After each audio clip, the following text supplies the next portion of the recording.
जाली बनाए गए, जाली पेमेंट्स की गई, उसकी पूरी डिटेल्स आप किस तरह देंगे, बताइए क्या करेंगे।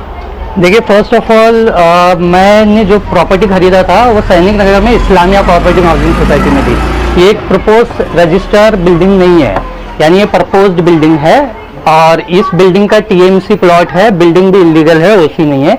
मैंने डॉक्यूमेंट जब खरीदा था तो मैंने sale agreement purchase deed complete लिया था, मैंने एक्स ओनर के नाम पे लाइट बिल लिया था, मेंटेनेंस रिसीट लिया था और परचेज चेन एग्रीमेंट लिया था। देन उसके बाद मेरा पोजीशन उस पर 2022 तक था। अभी मेरे साथ ये इंसिडेंट हो गया है कि लाइक मतलब जैसा मुमरा में अक्सर सबके साथ होता है, वो रूम मुझे पता चला है कि किसी और को भी बेचा गया था 2017 में, पर इस चीज़ का खुलासा मेरे सामने तब हुआ जब मैंने उस पर नोटिस मारा था कि ये प्रॉब्लम आई है। मेरा लाइट बिल चेंज हुआ था 2019 में, मेरे नाम का जो लाइट बिल था वो चेंज हो गया 2019 में। उसके बाद जब मैंने उसमें माहिती मारा तो मुझे ये पता चला कि लाइट बिल पे उसने जो डॉक्यूमेंट डाला वो फ्रॉड है। चलिए असगर भाई, हाँ सर, काट रहा हूँ आपकी। एक बात बताइए, आप पेशे से एक एडवोकेट है? हाँ, मैं लॉ किया है, मैंने किया है। और जब आपने ये रूम लिया था तो किन दिक्कतों की वजह से आपने रजिस्ट्री क्यों नहीं कराया? मैंने जब परचेज किया था, मैंने जिससे खरीदा था उसका नाम अब्दुल कलाम शेख था जी। उनसे मैंने डॉक्यूमेंट लिया था, उनका रजिस्ट्रेशन का जो प्रोसेस था वो मिस्टर मकबूल करने वाले थे जो कि फर्स्ट ओनर थे। वो रूम किसी को रजिस्ट्रेशन नहीं हुआ था। अच्छा। मतलब इससे पहले कभी रजिस्ट्री नहीं हुई थी वो रूम। उसके बाद जब मैंने उसे खरीदा था तो उन्होंने मुझे वक्त दिया कि 2 महीने में वो रजिस्ट्रेशन प्रोसेस कंप्लीट होगा, लेकिन वो किसी कारण उन लोगों ने रजिस्ट्रेशन किए नहीं। मैंने काफ़ी फॉलोअप किया, मैंने उन्हें नोटिस भी भेजा उस बात का कि मेरा रजिस्ट्रेशन पेंडिंग है, वो कराया जाए। ऑल ऑफ सडन 2017 में इन लोग का रजिस्ट्रेशन हो जाता है, जो मेरे को पता चलता है 2019 में, जब मेरा मीटर चेंज होता है, मेरे नाम का मीटर। वो रजिस्ट्रेशन किसी और के नाम पर हुआ? हाँ, 2019 के एंड में रजिस्ट्रेशन किसी और के नाम पे होता है, दिसंबर जनवरी जब पेंडेमिक लगा था। आप रूम में अवेलेबल थे या फिर? मेरा पोजीशन 2022 तक था, यानी टिल लास्ट 15-20 डेज तक था। आप उसी रूम में रह रहे थे? हाँ, मैं उसी रूम में मेरी फैमिली के साथ 2 बच्चों के साथ रह रहा था, मेरी बीवी, 2 बच्चे और मम्मी। आज मेरे पास उस रूम का पोजीशन नहीं है, यानी मैं यही दिखाना चाहता हूँ एक मीडिया के माध्यम से कि ये फ्रॉड मुमरा में कैसे होते हैं। तो आपने रूम क्यों खाली किया? मैंने खुद ने नहीं खाली किया, मैं मेरी फैमिली के साथ वहाँ पे रह रहा था। मैं कुछ 7-8 दिन से बाहर था, मेरी वाइफ के साथ थोड़ा डिस्प्यूट था तो मैं नहीं जा रहा था मम्मी के साथ। हाँ, फिर उसको वो रूम का पोजीशन कैसे मिला, उसने वो रूम कैसे लिया, ये डॉक्यूमेंट्स कैसे बने, मैंने पुलिस स्टेशन में इस चीज़ की अपील भी की, मेरी कोई कंप्लेंट नहीं ले रहा है। आपको क्या आश्वासन दिया गया? मुझे पुलिस स्टेशन में ये बोला गया है कि ये सिविल मैटर है। अब मैं ये जानता हूँ कि ये सिविल मैटर लाइक पेपर में अगर कुछ प्रॉब्लम होती है तो सिविल मैटर होता है, अगर मैं अपना केस लेके कोर्ट जाऊँ तो मेरे तो अच्छे खासे खर्चे हो जाएंगे। सामने वाला तो यही चाहता ना, उनका फोर्जरी करने का यही माध्यम। दूसरे के नाम पर की गई आपकी जानकारी के बगैर आपने खरीदा, आप कह रहे हैं, और जिस तरह से दूसरे पेपर्स बनाए गए, आपने कहा रजिस्ट्री की गई, तो ये तो फ्रॉडलेट हुआ ना? हाँ, ये अभी मैंने 2015 में जो घर खरीदा है और मैं पोजीशन पे हूँ, मेरे को उसका मेंटेनेंस रिसीट वही लैंडलॉर्ड दे रहा है जो कि रजिस्ट्री करता है। अब 2017 में वो किसी और को रजिस्ट्रेशन करके दे देता है उसी रूम का, और 2020 में ये मुझे पता चलता है जब मीटर का नाम चेंज होता है। मतलब मेरा जो एग्जिस्टिंग मीटर है, जो मैंने प्रीवियस ओनर के नाम से लिया है, ट्रांसफर किया है, वो ही मीटर का नंबर चेंज होके उसके नाम पे बिल आना शुरू हो जाता है। तब मुझे पता चलता है कि ये कुछ तो फ्रॉड हुआ है। तो मैंने जाके एमएससीबी से, पेंडेमिक का टाइम था, एमएससीबी जाके टॉरेंट आया था, एमएससीबी से माहिती से डॉक्यूमेंट मांगा तो वहाँ पे 2 डॉक्यूमेंट अपलोडेड दिखा रहे। अब मेरे को ये नहीं समझ में आ रहा है मेरे कंसेंट के बगैर मीटर कैसे ट्रांसफर हो गया।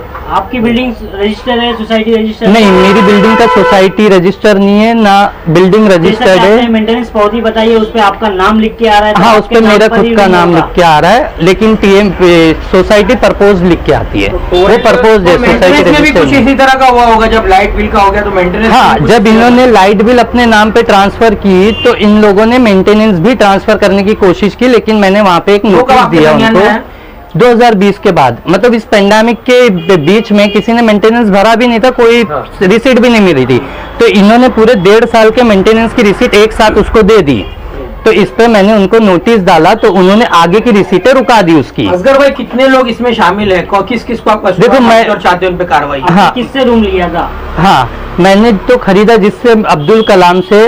अब उसका ये काम बनता था कि वो मेरे को रजिस्ट्री करके दे, ये आपको inform ठीक करे। है। हाँ, और उसने खरीदा था मकबूल से, उसका ये काम बनता था कि चैन एग्रीमेंट के अलावा वो रजिस्ट्रेशन सबको प्रोसेस कंप्लीट करके दे। मकबूल अगर किसी को बेच सकता है कलाम को, कलाम मुझे बेचे, उसके बाद मकबूल किसी और को टाइटल डॉक्यूमेंट कैसे बेच सकता है? यहाँ पे ये स्थित होता है कि उसने ये फ्रॉड किया और उसका इंटेंशन ही फ्रॉड का था। और सब यानी पेपर इसमें- फ्रॉड है ये। हाँ, यानी खरीदार भी तो फ्रॉड ही कर रहा है ना। अगर तुमको पता है 2015 में कोई खरीद के पोजीशन पे है, तो तुम 2017 में ऐसी चीज क्यों खरीदोगे? उन्होंने वो चीज खरीदा और बावजूद उसके नोटिस देने के बावजूद उन्होंने 2020 में मीटर भी अपने नाम पे ट्रांसफर किया। अब मुझे ये अपील करना है कि मीटर अगर मेरे कंसेंट के बगैर ट्रांसफर हो सकता है, तो ऐसे तो सभी के मीटर इनसिक्योर है। अगर किसी का लाइट बिल पेंडिंग है तो उसके भी ट्रांसफर मार लो, फिर अपना अंक पे लायबिलिटी ले लो। जब टोरेंट पावर आने के बाद ट्रांसफर हुआ वो मीटर। ये एमएससीबी जब जा रही थी जनवरी 2020 में, तब इन लोगों ने एमएससीबी से ट्रांसफर किया। अब मैं अगर एमएससीबी के धक्के खा रहा हूं तो वो इनको टोरेंट के पास भेज रही है। पर मैंने माहिती मार के वो डॉक्यूमेंट जो थे 2, उसमें से एक ही डॉक्यूमेंट उन लोगों ने दिया मुझे, रजिस्ट्री पेपर। दूसरा आइदर वो मेरा कंसेंट होगा, फोर्जरी साइन की होगी, या तो कोई नोटिस होगी, या तो कुछ होगा। पैसे का वो लेन लोग देन हुआ प्रोड्यूस इस नहीं मामले में? किया। कुछ पैसे वगैरह का भी लेन देन हुआ है? मैंने पैसे दे के लिया, एमएससीबी का नहीं पता। इन्होंने खरीदा है, मैंने ये इनके नाम पर घर, रजिस्ट्री हुई है, उन्होंने भी कुछ पैसे वगैरह दिए होंगे ना? अब उनका देखो, जहां तक मेरे को ये कहानी पता है कि वो बिल्डर और कॉन्ट्रैक्टर लोग हैं तीनों। उन लोगों ने वो घर को एक दूसरे को इस मुद्दे पे दिया है कि मेरा तेरे पे कुछ पेंडिंग बनता है, मैं तेरे को ये घर दूंगा। अब 2015 में उन लोगों ने हमें घर बेच दिया, उसके बाद 2017 में उसको जो वादा किया था उस पे पेपर रजिस्ट्री मार दिया। अब ये लेने वाला भी गुनहगार है और देने वाला भी गुनहगार है। ये इसी तरह मुमरा में विक्टिमाइज हो रहे लोग कि एक को घर दिया जा रहा है और अपने ही साथी को टाइटल दिया जा रहा है, और वो साथी इस दिन का इंतजार करता है। जैसे मैं थोड़ा पढ़ा लिखा हूँ, लॉ पढ़ा है मैंने, लीगल जानता हूँ मैं, तो मेरे को ये पता है कि उसको मेरे को निकालने के लिए 7 साल लगे। अच्छा, ये एक लेमैन होता है ना, उसको इन लोग 15-20 दिन में निकाल देते, क्योंकि पुलिस का इन्वॉल्वमेंट नहीं है इसमें। पुलिस साफ साफ बोलती है कि सिविल मसला है। अब ये इंटेंटेड टू फ्रॉड, यानी तुम इंटेंशनली कोई चीज को, फ्रॉड को अंजाम दे रहे हो। 2015 से टिल 22 तक 7 साल में तुमने सारे डॉक्यूमेंट जो बनाए वो तुमने बाद में ही बनाए। इसकी बनाने की वजह क्या हो सकती है? अब तुमने वाइट पेमेंट दिया होगा। अब ये सारे इन्वेस्टिगेशन पुलिस करे तो ये किस्सा सामने है ना, हम कहाँ तक जाए? अभी आखिर फ्रॉड का पूरा मामला होने के बावजूद भी पुलिस इस तरह क्यों गफलत बरत रही है, क्यों नजरअंदाज कर रही है? पेपर के ऊपर किस तरह का फ्रॉड हुआ है वो भी आप हमारे मीडिया के जरिए दिखाइए। पेपर अभी मैंने देखो ये 2015 में ये टाइटल खरीदा था अब्दुल कलाम से, ठीक है।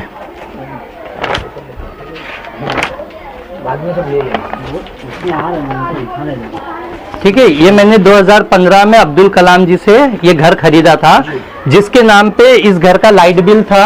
मैं आपको दिखाता हूँ, ये लाइट बिल उनके नाम का था जो मैंने अपने नाम पे ट्रांसफर किया।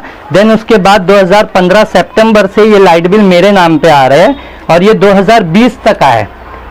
और ये सारे गैस के, मतलब गैस की पावती होती है ना, वो एविडेंसेस है कि मैं वहाँ पे पोजीशन पे था। हाँ, आज वो लोग, ये शेख अब्दुल कलाम का बिल है, दिखाइए सामने करके। इसमें डेट देखिए आप, सामने दिखाइए ना।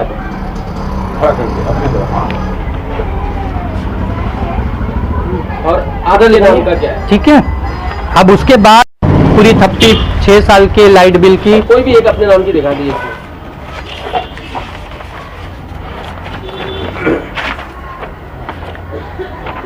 अब यही मीटर नंबर आपको उस बंदे के भी लाइट बिल में दिखेगा, यही मीटर नंबर। उनकी भी लाइट बिल है? मेरे पास अभी कोई प्रिंट नहीं है, वो मैं मोबाइल से भी निकाल सकता हूँ। यानी कि एक बंदे के नाम पे 2 मीटर नंबर कैसे हो सकते हैं?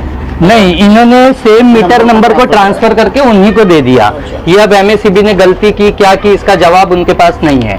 ये मैंने एमएससीबी पे आरटीआई दाखिल किया था, तो उन लोगों ने मेरे को ये डॉक्यूमेंट दिया, जिसमें से एक ही डॉक्यूमेंट दिया, जिसमें एक डॉक्यूमेंट मिसिंग है, सिर्फ रजिस्ट्रेशन पेपर दिया। उनका ये कहना है कि रजिस्ट्रेशन डॉक्यूमेंट मुमरा में बहुत कम मिलता है, हमें मिला, हमने कर दिया।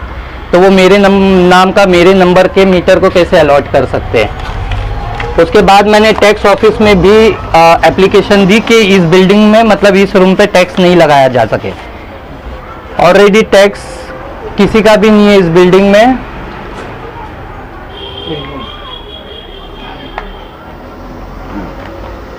अच्छा, टैक्स किसी का नहीं लगा है? टैक्स किसी का भी नहीं लगा है। सब अपील कर रहे हैं। लग गया है? हाँ, इस रूम का टैक्स लगा है क्या? नहीं, किसी का भी, मेरा भी नहीं, किसी का भी नहीं लगा है। सिर्फ इसने फ्रॉड में जो जो कर सकता था इसने बाहर के बाहर वो उसने कराया है। आपने इन लोगों को कितनी नोटिस भिजवाई है? मैंने इनको लीगल नोटिस 3 नोटिस भेज चुका हूँ अब तक कि आप लोग मेंटेनेंस ना दे। कोई रिस्पांस नहीं। अगर वो लोग इस रिसीट पे, इस नोटिस पे रिस्पॉन्ड, मेरे इस नोटिस पे वो लोग अगर मेरे घर पे रिस्पॉन्ड करेंगे सेम एड्रेस पे, तो वो यहीं पे फ्रॉड साबित हो जाएगी कि तुम्हारे पास पोजीशन नहीं था तो रजिस्ट्रेशन कैसा हुआ। रजिस्ट्रार के सामने, आप कैमरे के सामने बैठ के बोलते हो ना कि मुझे पोजीशन मिला है और मैंने पेमेंट लिया है, तो अगर वो ये एड्रेस पे मुझे नोटिस भेजते तो वो उसका एविडेंस हो जाता है कि मैं वो एड्रेस पे रहता हूँ। आज उन लोग यही दिखाना चाहते हैं ना कि मैं वहां पे नहीं रहता हूँ, और ये 3 नोटिस उनको भेज चुके हैं। ये 3 नोटिस का किसी भी तरह का कोई रिस्पॉन्स नहीं आया। मतलब बड़े स्मार्टली ये लोगों ने ये स्कैम को अंजाम दिया है। मुमरा प्रशासन और यहाँ के गृह निर्माण मंत्री माननीय जितेंद्र आवाज साहब से किस तरह का आग्रह करेंगे और किस तरह की मदद की गुहार लगाएंगे? मेरी अपील तो ये है कि मैं अपना केस या अपनी भागदौड़ तो खुद भी कर सकता था। मैंने आप लोगों की हेल्प इसलिए लिया है कि इस 3 दिन में जो मैंने पुलिस स्टेशन में देखा है, मैं अकेला इसका विक्टिमाइज नहीं हूँ। काफी लोग हैं जो इस मसले से जूझ रहे हैं। इनफैक्ट मतलब कुछ लोगों का तो घर, उम्मीद सारी टूट चुकी है। अगर ऐसे इलीगल कंस्ट्रक्शन होते हैं तो ऐसे कारोबार भी चले गए। या तो आप इलीगल कंस्ट्रक्शन रुकाओ, या तो आप फिर ऐसे लोगों को रुकाओ जो लोग एक रूम को बेचने के बाद उसका टाइटल किसी और को बेचते। ये तो मुझे 7 साल लग गए उसको निकालने में, बाकी लोगों को, उन लोगों को 6 महीना भी नहीं लगता। यानी कि आप मुझे तो फोन पे ये पहले ही कॉल पे धमकी मिली थी कि तुमसे अगर रूम नहीं ले सकता हूँ तो लाख रुपए पुलिस स्टेशन में दे दूं, रूम ऐसे ही मिल जाए। मतलब पुलिस यहाँ पे मजबूर नहीं है, लेकिन पुलिस इस पे कर क्या सकती है। मेरी अपील यही है कि पुलिस इसमें फ्रॉड ढूंढे। अगर ये डॉक्यूमेंट्स में फ्रॉड नहीं है तो मुझे बताए, मेरा पोजीशन फ्रॉडेंटली गया है, मैं साबित कर सकता हूँ। वो ये साबित कर दे सामने वाले कि वो पोजीशन उनको पीसफुली मिला है, मैंने क्या बेचा है उनको। आज सबसे बड़ा इशू ये है कि मेरा पोजीशन कैसा गया। मसला तो सिविल था, हम कोर्ट में अपील कर रहे थे, 3 नोटिस हो गई थी, हमारा कोर्ट का स्टेप था, पेंडेमिक की वजह से डिले चल रहा है। अब इन लोग को पोजीशन कैसे मिला, मैं पुलिस स्टेशन में ये अपील कर रहा हूँ कि पोजीशन कैसे मिला, आप ये लिखो कि इनको पोजीशन कैसे मिला। तो वो चीज पे कोई बात नहीं किया जा रहा। वो लोग बोल रहे हैं आप लोग पोजीशन पे थे। मतलब किसी भी तरह की पुलिस सहायता नहीं कर रही है। मैं अपील करना चाहता हूँ आपके माध्यम से कि पुलिस मेरी सहायता करे इस चीज में। असगर भाई, अगर किसी एक इंस्पेक्टर या किसी एक मतलब व्यक्ति के इग्नोरेंस की वजह से मैं पूरे डिपार्टमेंट को कुछ नहीं बोल सकता, लेकिन आज मैं डिपार्टमेंट और कमिश्नर ऑफ थाना मैं ये अपील कर रहा हूँ कि सर, अगर आप ये वीडियो देखो तो आप इसमें इन्वेस्टिगेशन करो। आपको ये सिविल में कैसे फ्रॉड दिखे जो हम समझ रहे आप भी समझोगे। किसी ने मैटर देखा ही नहीं है, कोई देखना ही नहीं चाहता है। अगर असगर भाई, अगर पुलिस इस मामले में आपकी मदद नहीं करती तो अगला रास्ता है कोर्ट का। कोर्ट से इस चीज को आप करवा सकते हैं। आप जानते हैं कि वही होता है कि कोर्ट से केस कराना, उसके बाद में मजबूर हो जाएगी पुलिस कार्रवाई करने के लिए। तो क्या आप वो रास्ता अपना? जरूर मैं मतलब न्यायालय के लिए मतलब हमें इतना विश्वास है कि जो होगा अब न्यायालय से होगा। लेकिन अगर हर लेमैन के लिए यही एक रास्ता बचे कि वो कोर्ट जाए, तो वो जितना घर बार चलाने में, मतलब एक सर्वाइवल इशू को पूरा करने में उसकी जिंदगी आधी खत्म हो जा रही है, वो कोर्ट कचहरी में डूब जाएगा। अगर कोर्ट का ऑप्शन मेरे लिए था एज अ सिविल मैटर, तो कोर्ट का ऑप्शन सामने ओपोनेंट के लिए भी था। तो उसने ऐसा फ्रॉड क्यों किया? क्या ये फ्रॉड पुलिस स्टेशन नहीं देख सकता? क्या हमें इतनी भी सहायता नहीं मिल सकती कॉन्स्टिट्यूशन से कि प्रशासन हमारे लिए इतना करे? ये हमारे लिए नहीं करे, एटलीस्ट ये उन जनता के लिए करे जो जनता इस प्रॉब्लम से डे बाय डे जूझ रही है। आज ये कंप्लीट पोजीशन के बाद इनका तो काम हो गया ऐसा कि हाँ, हमको पोजीशन भी मिल गया, घर भी हो गया, अब टाइटल भी हमारे नाम पे। पर आज नहीं तो कल न्यायालय इस पे कुछ तो ऑब्जेक्शन देगी। आपने इस बारे में उनसे कुछ मुलाकात की है, उनसे बारे में कुछ बात की है? मैंने इनसे जब बात किया था लास्ट टाइम, इनको पुलिस स्टेशन में बुलाया गया था जब मैं एफआईआर लिखाने के लिए अपील कर रहा था, तो इतनी बात हुई, ये घर पे पोजीशन मेरा ही था। अब अगर उनकी यही बात है, ये स्टेटमेंट वो अगर दे देते पुलिस स्टेशन में और पुलिस इसको रिकॉर्ड कर लेती है तो पोजीशन मैं प्रूफ कर सकता हूँ, वैसे वो भी करे। पुलिस ने आपका स्टेटमेंट नहीं किया। अगर पुलिस एफआईआर लिखती तो उसका ये स्टेटमेंट रिकॉर्ड होता कि हाँ घर पे मैं पोजीशन पे, तो मैं टेबल पे रख देता, सर देखो पोजीशन पे 2021 में एक महीना, एक दिन, हर वीडियो, हर फोटोग्राफ, हर डॉक्यूमेंट्स, हर करस्पॉन्डेंस। पर अगर पुलिस इस पे एक स्टेप आगे ले तो सामने वाला डरे ना ऐसा फ्रॉड करना। फ्रॉड किया है उनसे आपकी किसी तरह की कोई बात हुई है? हाँ, उनसे वही पुलिस स्टेशन में बात हुई है। अगर मैं कुछ और उनसे बात करने की कोशिश करूं तो हो सकता है वो पुलिस स्टेशन में ये बोले कि मैं धमकी दे रहा हूँ, मैं डरा रहा हूँ, इसलिए मैं नहीं चाहता उनसे डायरेक्टली बात करूं। अब अगर पुलिस उनसे अगर ये 2 सवाल पूछ लेती कि ठीक है तुम्हारा पूरा मसला सिविल दिख रहा था, पोजीशन कैसे आया, क्या तुमने इससे खरीदा, पोजीशन इससे लिया, अगर मेरे से पोजीशन लिया है तो मैं क्यों पुलिस स्टेशन में जाके बैठता, ये चीज को कोई खुलासा कर नहीं रहा है। अगर ये चीज बाहर आती है तो तुमको फ्रॉड दिखेगा, तो तुमको केस लिखना पड़ेगा। ओके। ओके।